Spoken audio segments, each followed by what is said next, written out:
Oh,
আজকে গুরু দ্রোণাচার্য কৃষ্ণ দ্রোণের হাতে পরাজিত হয়ে গেল। ধ্বংস, কৌরবরা ধ্বংস হয়ে যা।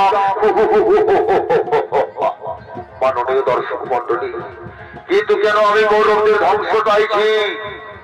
আমি তো দুর্যোধনের মামা। শুধু দর্শক মন্ডলী, আপনারা কি জানতে চান কেন আমি কৌরবদের ধ্বংস চাইছি? তাহলে শুনুন, ওই কৌরবদের মতো আমরাও ছিলাম 100 ভাই। একদিন ওই মহাময়ী ভীষ্মের দল, একদিন ওই ধৃতরাষ্ট্রের দল আমাদের বন্দী করলো অন্ধকার বাড়াবাড়ি। শুধু দর্শক মন্ডলী, প্রতিদিন একজনের খাবার দিত। সেই খাবার আমরা সবাই মিলে ভাগ করে খেতাম।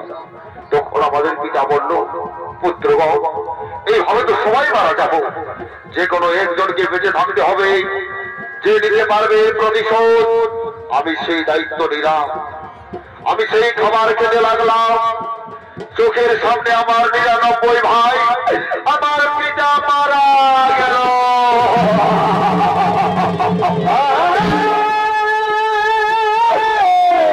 কিন্তু মাননীয় দর্শক মন্ডলী, সেই পিতার অস্থিতি আমি তৈরি করলাম পাশা।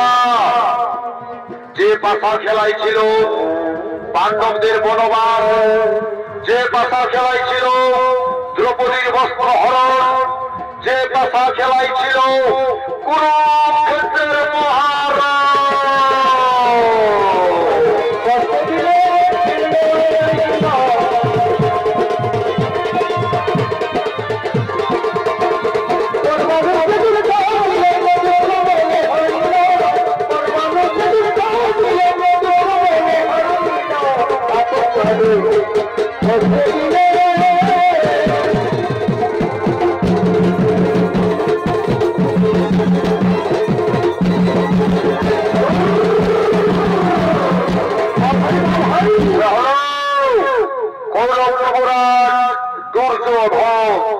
আমি দুর্যোধনের ভূমিকায় আপনাদের মহান মঞ্চে সৌনৃত্য পরিবেশন করতে পারে চন্দ্র মাহাতো।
Oh,